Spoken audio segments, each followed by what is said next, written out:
해마다 한양에서 팔리는 과일의 대부분은 안성장을 거쳐 올라오게 마련이었다.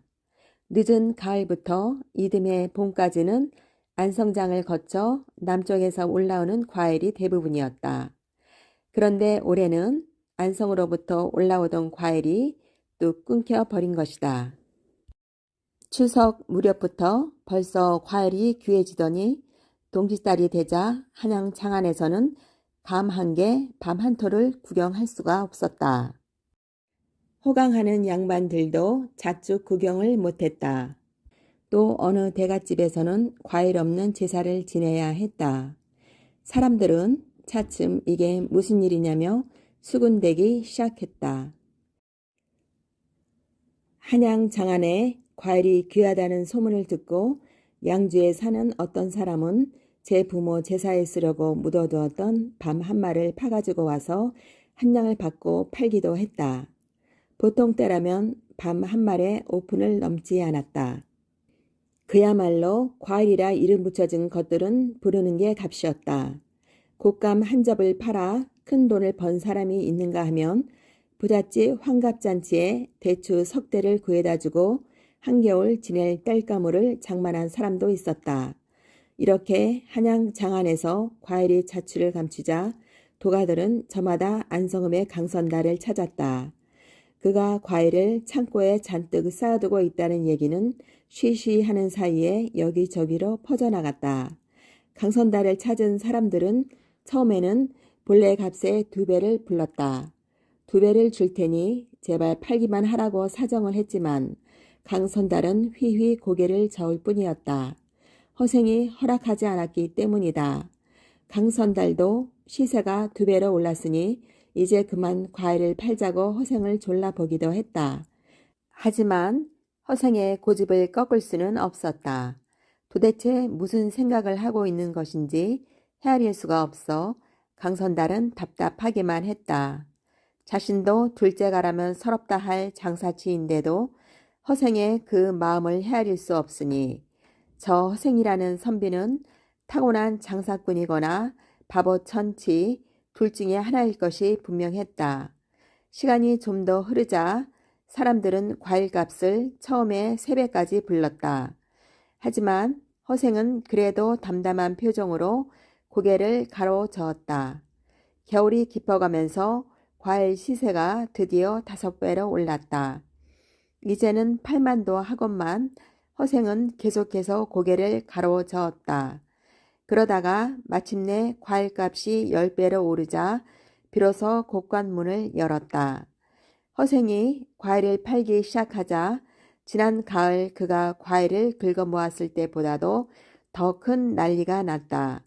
날마다 수백 명씩 전국 각지에서 과일 장수들이 돈을 짊어지고 강선달을 찾았다. 고가는 텅텅 비고 말았고 과일 대신 10만 냥의 돈이 쌓였다. 불과 석 달 동안 허생은 10배의 이문을 남긴 것이다. 이제 허생은 완전히 부자가 되었다. 과일이 다 팔려 나간 날 밤 허생은 술잔을 앞에 놓고 주인 강선달과 마주 앉았다. 정말 몰라 배웠습니다. 강선달의 감탄 어린 말에 허생은 쑥스러운 듯 말했다. 그런 말씀을 하시면 제가 이 좋은 술을 놓고 술맛을 잃습니다. 무슨 말씀이십니까? 그 짧은 시간에 한 나라의 과일값을 흔들어 놓으시다니. 정말 대단하신 분이십니다. 저는 솔직히 이번 일에 실망했습니다. 겨우 돈 만냥에 우리 경제가 흔들리다니 그게 말이나 되는 이야기입니까? 예상은 했지만 우리나라 경제가 이렇게 부실할 줄은 미처 몰랐습니다. 허생은 근심 어린 표정으로 술을 한 잔 더 기울였다. 어쨌거나 놀랐습니다. 선비라면 글이나 읽을 줄 알았지 세상 물정에는 어둡다 들었는데 이렇게 세대에 밝은 분이 계실 줄은 정말 몰랐습니다. 강선달이 이렇게 추워주는데도 허생은 얼굴 표정 하나 변하지 않았다. 강선달은 잠시 허생의 얼굴을 살피더니 다시 말을 이었다. 혹시 이런 얘기 들어보셨습니까? 한 선배에게 물꼬를 막으라고 시켰답니다. 자꾸 아래를 막으니까 막으면 터지고 막으면 터지고 하더랍니다. 그래서 그러면 물꼬는 어떻게 막아야 하는지 글로 써보라 했더니 물은 그 근원을 막아야 한다 그렇게 쓰더랍니다. 껄껄 웃는 강선달과는 달리 허생은 심각한 표정을 지었다. 사람들이 너나 없이 이론만 중히 여겼지 실제적인 학문에는 관심을 갖지 않았기 때문이지요. 그래도 어떤 선비들은 세태에 어둡고 무관심한 것을 오히려 자랑으로 여기지 않습니까? 강선달이 못마땅하다는 듯한 말투로 덧붙여 말했다. 선비 자신의 자랑일지는 몰라도 그런 사람들이 정치를 하니 나라꼴이 말이 아닐 수밖에요. 지당하신 말씀입니다. 강선달은 몇 번이고 고개를 끄덕끄덕 하더니 이번에는 호기심 어린 표정으로 다시 물었다. 저 궁금한 게 있습니다만 이제 저 돈 10만 양으로 무엇을 할 생각이신지요? 그러자 허생이 잔잔한 미소를 지으며 대답했다. 글쎄요. 아직 생각해보지는 않았는데요. 그러시거들랑 쌀을 사놓으시는 게 어떨까요? 쌀을요? 허생이 의외라는 듯이 되물었다. 한양으로 올라가는 쌀은 대부분 이 안성을 거쳐갑니다. 10만 양 어치를 사놓으시면 한 달이 못 가 한양에서는 쌀이 없어 난리가 날 것입니다. 금세 10곱도 더 오를 것입니다. 강선달의 말을 듣는 허생의 이마에 골 깊은 주름이 잡혔다. 어허, 어찌 그리 딱한 말씀을 하십니까? 강선달은 허생이 옳다구나 하고 무릎을 칠 줄만 알았는데 뜻밖의 반응을 보이자 이상하다는 듯 허생을 쳐다보았다. 여보시오, 강선달. 예, 과일은 누가 먹던가요? 그야 부잣집 사람비나 양반들이. 그렇지요. 그런 사람들이 과일을 좀 비싼 값으로 사 먹기도 하겠지요. 그들은 밤 한 말과 너뿐 하던 것을 10배 값인 넉돈이나 닷돈에 사 먹어도 살림이 거덜나지는 않겠지요. 물론이지요. 그렇지만 서민이나 가난한 사람들은 과일을 먹지 못해서 죽지는 않으니까 비싸면 안 사 먹으면 그만일 것입니다. 그렇지요? 허생이 이렇게까지 말하자 그의 뜻을 알아차린 강선달이 부끄럽다는 듯 기어 들어가는 목소리로 대답했다. 예. 하지만 쌀은 경우가 좀 다릅니다. 부자들이나 양반들이야 몇 달 먹을 양식쯤은 진작에 다 장만해 두지 않겠습니까? 그러니까 쌀이 아무리 귀하고 값이 비싸더라도 그 사람들이 밥을 굶거나 답답할 일은 없을 게 아닙니까? 쌀이 값이 올라 귀하게 되면 결국 고통받는 것은 서민과 가난한 사람들일 것입니다. 지당하신 말씀입니다. 제가 미처 그 생각을 못했군요. 강선달이 고개를 숙이며 대답했다. 어느새 강선달의 마음속에는 허생에 대한 존경심이 퐁퐁 샘솟고 있었다. 서민과 가난한 사람들의 돈 주머니까지 챙기면서 장사 이익을 보려 한다면 그것은 큰 죄가 아니겠습니까? 그렇군요. 여보시오, 강선달. 예, 당신도 보아하니 돈을 좀 모은 모양입니다만 돈도 모을 돈이 있고 모아서는 안 되는 돈이 있는 것입니다. 예, 악한 돈일랑은 모으지 마십시오. 인자는 불부라. 그러니까 어진 사람은 돈을 모으지 않는다고 했습니다. 그건 세상 사람들이 악하게 돈을 모으는 방법밖에 모르기 때문에 생긴 말이 아니겠습니까? 하지만 저는 부자가 꼭 나쁜 것만은 아니라고 생각합니다. 악하지 않게 돈을 모아서 악하지 않게 쓰면 좋지 않겠습니까? 그렇습니다. 강선달은 이제 허생을 무조건 존경하기로 마음을 먹었다. 자그마한 체구와 초라한 행색 때문에 사실 그동안 좀 업신여기는 마음도 없지 않았고 돈을 잘 벌어들이기에 타고난 장사꾼 기질을 가졌구나라는 생각만 했지. 그가 이렇게 깊은 배려를 하고 있는 줄은 미처 몰랐었다. 허생의 깊은 속마음을 알고 나니 그가 얼마나 뛰어난 사람인지를 진심으로 알 것 같았다. 이렇게 두 사람이 주거니 받거니 이야기를 나누고 있을 때였다. 벼랑간 마당에서 여러 사람의 어지러운 발소리와 웅성거리는 소리가 들려왔다. 종종 겪어본 경험이 있어서인지 강선달은 단박에 얼굴이 흑빛으로 변했다. 허생은 그런 강선달을 의아한 듯 쳐다보았다. 도무지 영문을 모르겠다는 표정이었다. 강선달은 사지를 달달 떨면서 화적이 들었습니다. 얼른 피신을 하십시오. 하고 말했다. 급한 목소리였다. 그러나 허생은 조금도 동요함이 없이 태연히 앉은 채 화적이 그렇게 두렵습니까? 하고 되물었다. 당해보지 않아서 그렇게 말씀하시는 겁니다. 강선달의 목소리는 팽팽히 당겨진 줄처럼 위태롭게 떨리고 있었다. 화적이라면 달라는 돈만 주면 될 것 아닙니까? 여전히 허생은 태연한 목소리였다. 그렇기는 합니다만. 그러자 허생이 차분히 가라앉은 목소리로 타일렀다. 제게 생각이 있으니 걱정하지 마십시오. 그때였다.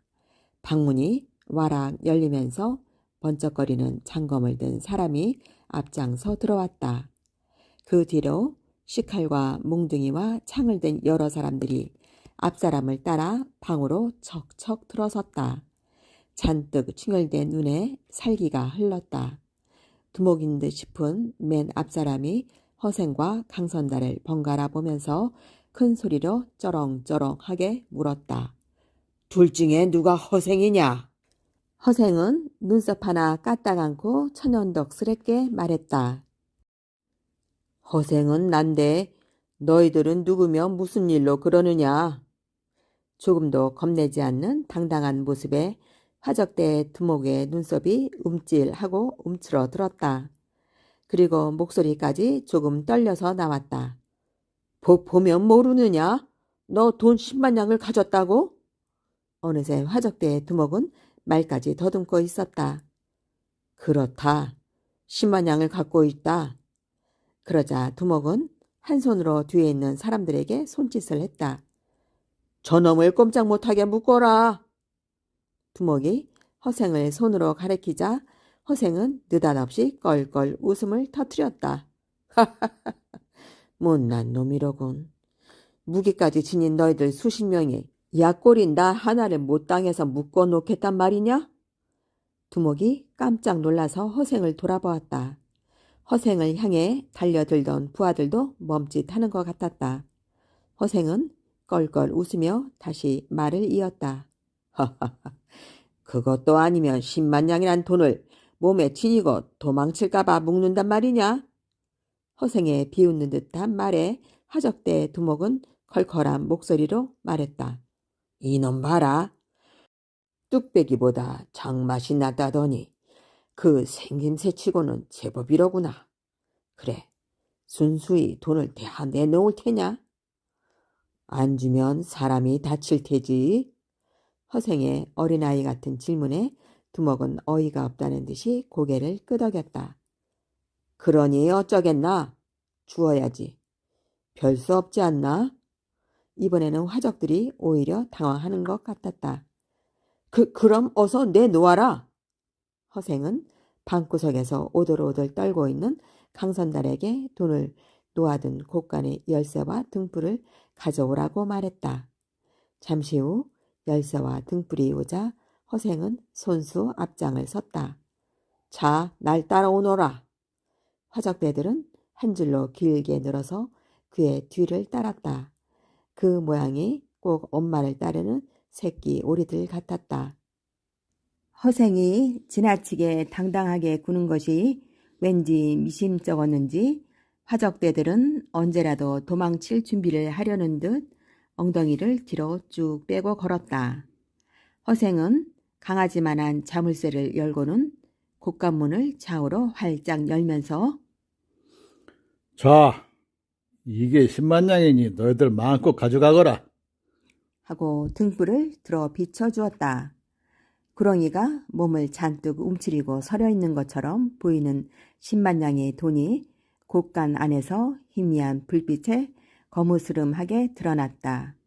그것은 세상 사람들이 다 좋아하고 부러워하고 귀히 여기는 돈, 보배라기보다는 하도 더미가 크고 수요가 많아 차라리 무슨 괴물처럼 무섭기도 하고 지겹게까지 보이는 돈이었다. 있었다. 화적대 두목은 둥덩상같이 많은 돈에 기가 질렸는지 잠시 멍하니 서 있었다.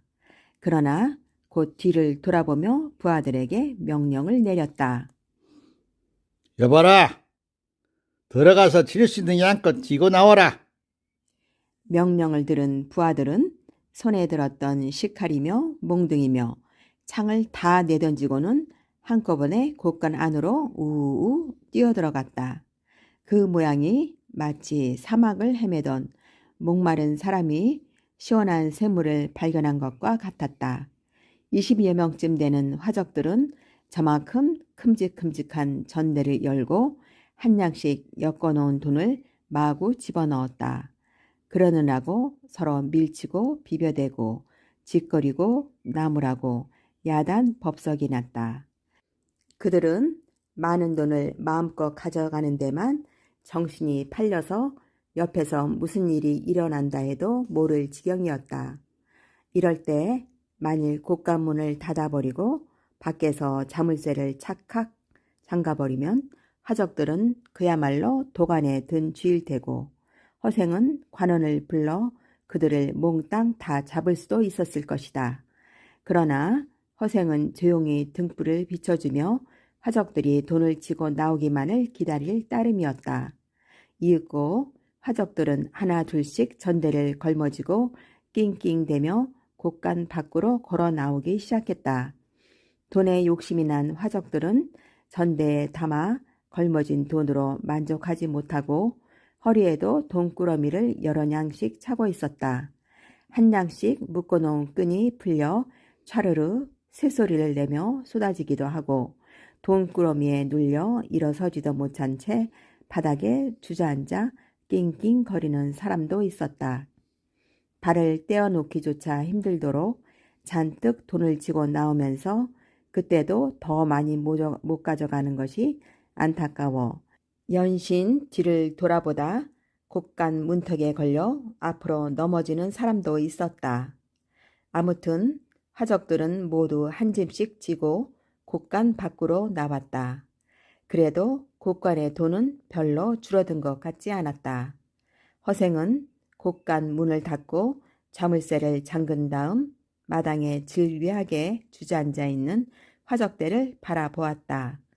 은은한 달빛을 받아 화적들이 짊어진 돈꾸러미들이 반짝거리며 빛났다. 끈이 풀려 땅 위에 쏟아진 돈들은 바닷가 모래사장의 조개 껍데기처럼 아름다워 보였다. 곶간에서 마당까지는 겨우 20-30보에 불과하건만 욕심을 낸 나머지 돈을 너무 많이 지고 나온 화적들은 돈의 무게에 눌려 서 있지도 못하고 털썩털썩 주저앉아 있었다. 화적들은 돈 무게에 몸을 지탱하지 못할 뿐 아니라 돈에 정신 팔려 저희들이 화적이라는 사실까지도 잃어버렸다. 마당에 내동댕이 쳐놓은 식칼이며 몽둥이, 창등의 무기는 실상 돈보다도 더 소중하게 챙기고 목숨같이 조심하여 간수해야 할 것들이었다. 그러나 그들은 무게에는 전혀 신경조차 쓰지 않았다. 그런 그들이 어떻게 무사히 돈을 가져갈 수 있단 말인가. 딱한 생각이 들었던지 화적대의 두목도 우두커니 부하들을 바라다보고 있을 뿐이었다. 그런 부하들을 거느린 자기 스스로가 부끄럽고 한심했을 것이다. 저렇게 어리석은 자들을 부하라고 데리고 다닌 것은 화적으로서도 면목이 서지 않는 일이었다. 화적 두목은 입맛을 다실 뿐 아무 말이 없었다. 잠시 후 허생이 침묵을 깨고 물었다. 모두 몇 명인가? 한 20명? 그렇다면 한 명 앞에 많이 졌어야 50냥에서 더는 못 줬을 것이니 도합 1000냥이라고 말하나. 겨우 돈 1000냥을 가져갈 거면서 10만 냥을 다 내놓으라고 큰 소리를 친 것이냐? 허허, 말이나 소를 몇 마리 끌고 왔으면 그래도 10,000냥쯤은 가지고 갈 수 있었을 텐데 무슨 요령이 그렇게 없는꼬? 담보는 또 왜 그렇게 작으냐? 그러고도 네가 두목이란 말이냐? 화적대의 두목은 고개를 떨구고 말없이 서 있다가 벼랑간 들고 있던 칼을 버리고 무릎을 꿇고 앉으면서 그날은 몰라 배웠습니다. 살려주옵소서 마마. 하고 빌었다. 허생은 피식 웃으며 말했다. 실없는 사람이로군. 내가 화적의 우두머리라도 된단 말인가? 마마라니 당치도 않다. 그럼 무엇라고 부를까요? 나는 한낱 선비에 불과하고 남들은 나를 허생이라고 부르니 그렇게 부르는 게 좋을 듯한데. 그럼 그대로 불러 올리겠습니다. 화적대의 두목은 마당에 있는 부하들을 돌아보면서 모두 이 앞으로 와서 꿇어앉아라. 하고 명령을 내렸다. 화적들은 처음부터 허생의 점잖고도 침착한 그러면서도 위험 있는 태도에 감탄한 나머지 존경하는 마음을 품게 되었다. 그래서 두목의 명령이 떨어지자 조금도 주저하지 않고 일제히 허상 앞으로 와서 쭉 꿇어앉아 머리를 조아렸다. 달빛 아래 반짝거리는 돈 위에 주저앉은 화적들이 허생 앞에 고개를 숙이고 엎드린 모습은 어쩐지 경건해 보이기까지 했다. 화적들의 존경의 마음은 밤 공기를 타고 파도쳐 서로의 가슴에서 가슴으로 전해졌다. 허생은 아무 말 없이 한참이나 화적의 무리를 내려다보고 서 있다가 조용하고 담담한 목소리로 입을 열었다. 어째서 화적이 되었는지 그 연유나 한번 들어보세. 그러자 그중 눅스그레한 화적 하나가 고개를 들며 말했다. 본시야 저희도 모두 양민입니다만 먹고 살기가 힘들어 어쩔 수 없이 화적이 되었습니다.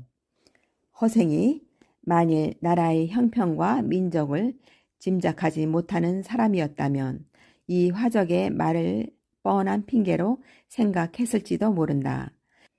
그러나 허생은 넓게 생각하고 깊이 아는 힘이 뛰어난 사람이었다. 당신은 조선 후기로 나라 형편과 백성들의 살림이 몹시 어려운 때였다. 조선 역사 500년을 생각해 볼 때 외적의 침입이 없던 때가 드물었고 내란 또한 끊임이 없었지만 그 정도가 가장 심했던 시기였기 때문이다.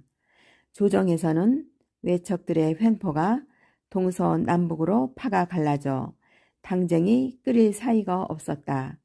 지방에서는 토호와 수령, 방백의 토색질 때문에 백성이 편히 살 수 있는 날이 거의 드물었다. 큰 화적이 생겨 여러 해 동안 양민들을 괴롭히는가 하면 흉년이 들고 모진병이 퍼져 무수히 많은 사람들이 죽기도 했다. 게다가 선조 25년 5만 명의 외병이 부산포에 침입한 것이 시초가 된 임진왜란은 7년의 세월을 끌었다. 그동안 조선 팔도에 외병이 이르지 않은 곳이 없고 외병이 지나가는 곳이면 폐허가 되지 않은 곳이 없었다. 외병들은 성을 무너뜨리고 민가에 불을 지르고 양식과 가축을 약탈해가고 재물과 보화를 도적질했다. 그뿐인가 부녀자를 겁탈하고 백성을 인질로 잡아가고 조정에서는 우리 힘으로 외병을 물리칠 수 없게 되자 명나라의 도움을 청했다. 처음에는 우리와 힘을 합해 외병을 몰아내던 명나라 군사들은 외병이 물러가자 자신들 또한 약탈을 서슴지 않았다. 이렇듯 외병이 짓밟고 지나간 자리를 명나라 군사들이 다시 한번 짓밟았다. 그 후 명나라가 망하자 중국을 지배하게 된 청나라에서 조선에 쳐들어왔다. 이것이 병자호란이다. 그러나 우리 백성들도 당하고만 있지는 않았다. 모두 힘을 합해 함께 일어선 것이다. 임진왜란이나 병자호란 같은 외적의 침입을 승리로 장식할 수 있었던 것은 이순신 장군 같은 뛰어난 우리 장수들과 자기의 목숨을 아까워하지 않고 용감하게 싸운 일반 백성들 덕분이었다. 이순신 장군은 거북선을 만들어 외나라의 수군을 전멸시켰다. 외나라는 수군이 전멸하자 본국으로부터 군사와 그 밖에 여러 가지 물품을 조선에 와 있는 군사에게 공급할 길이 막혀 스스로 물러가고 말았다. 7년 동안 임진왜란을 치르고 뒤이어 병자호란을 치른 조선은 마치 큰 병을 앓고 난 사람처럼 여기저기 그 흔적이 남았다.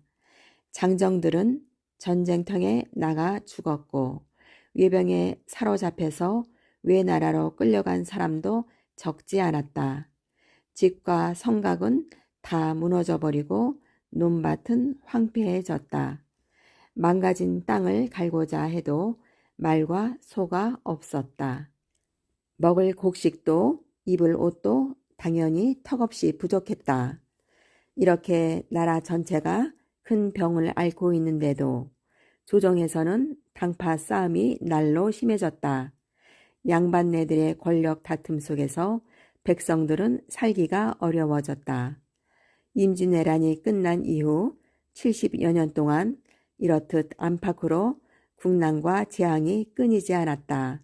하지만 위태위태한 생활 속에서도 백성들은 강한 생명력을 잃지 않았다. 그들은 전쟁의 흔적이 그대로 남아있는 땅을 갈고 그 위에 씨앗을 뿌리며 새로운 보금자리를 꾸몄다. 그렇게 애를 쓴 보람도 없이 외적들의 침입은 끊이지 않았고 2, 3년씩 흉년이 들기 예사였다. 백성들은 나날이 먹고 살기가 힘들어졌다. 어쩌다 풍년이 든다 해도 양반들은 소장료다 뭐다 해서 다 거두어가 버리고 화적들이 날뛰는 통에 생활은 점점 더 힘들어졌다. 그뿐인가 불행은 때를 지어 온다고 몹쓸 병이 돌기 시작하여 여러 사람이 목숨을 잃었다. 가뜩이나 굶주린 데다가 병마와 싸우자니 사람들은 속수무책으로 죽어갈 수밖에 없었다. 여기저기에서 곡성이 끊이지 않았고 눈물이 마를 날이 없었다. 먹고 살 길을 잃고 떠돌아다니는 사람들이 늘어나자 화적과 거렁뱅이도 늘어났다. 가난과 배고픔 그리고 피냄새로 가득한 세상을 어떻게든 살아가자니 그 길밖에는 없었기 때문이리라. 배가 고파 화적이 되었다는 사람에게 허생은 아무 말도 할 수 없었다. 한참 동안 물끄러미 그들을 바라보던 허생이 드디어 입을 열었다. 그렇다면 지금부터라도 살 집이 있고 부칠 땅이 있고 농사에서 거둔 것을 빼앗기지 않고 배불리 먹을 수만 있다면 도로 선량한 백성으로 돌아가겠는가? 그 말에 화적들은 마치 기다리기라도 했다는 듯이 동시에 대답을 했다. 그야 당연하지요. 그럴 수만 있다면 얼마나 좋겠습니까? 우리 같은 놈들이 그런 세상을 볼 날이 있을까요? 저는 한 번만이라도 좋으니 그렇게 살다 죽으면 소원이 없겠습니다. 화적들은 앞다투어 자기들의 생각을 다 털어놓았다. 자, 그럼 그대의 생각은 어떤가? 화적들은 앞다투어 자기들의 생각을 다 털어놓았다. 자, 그럼 그대의 생각은 어떤가? 허생은 화적 두목에게 물었다. 저라고 별다르겠습니까요? 저도 본래는 농군이었는데 살기가 힘들다 보니 여기까지 온 것뿐입니다. 처음에는 혼자 다니다가 패가 하나씩 둘씩 늘어가고 제가 힘께 나선다고 해서 두목 노릇을 하게 된 것이지요. 저도 다시 농군이 되는 게 소원입니다. 밝은 날을 피하여 밤밤에도 한밤에 돌아다니면서 남의 재물을 빼앗고 본의 아니게 인명을 살상하고 언제 죽을지 모르는 목숨을 부지하며 살아가는 것에도 이제 신물이 납니다. 부칠 땅이 있고 살 집만 있다면 기꺼이 그렇게 살겠습니다. 세상에 그보다 더한 호강이 어디 있겠습니까? 두목의 진심 어린 말에 허생도 가슴이 뭉클해졌다. 화적들도 새로운 삶에 대한 희망과 감격 때문인지 눈가에 촉촉한 물기가 어렸다. 물기 어린 그들의 눈망울은 달빛을 받아 더욱 아름답게 빛났다. 자세히 얘기를 들어보니 부목도 봄 바탕은 아주 선량한 일반 백성이었다. 그 선량한 사람이 다만 시절을 잘못 만나 나쁜 짓을 하고 있을 뿐이라는 것을 허생은 한눈에 알아볼 수 있었던 것이다.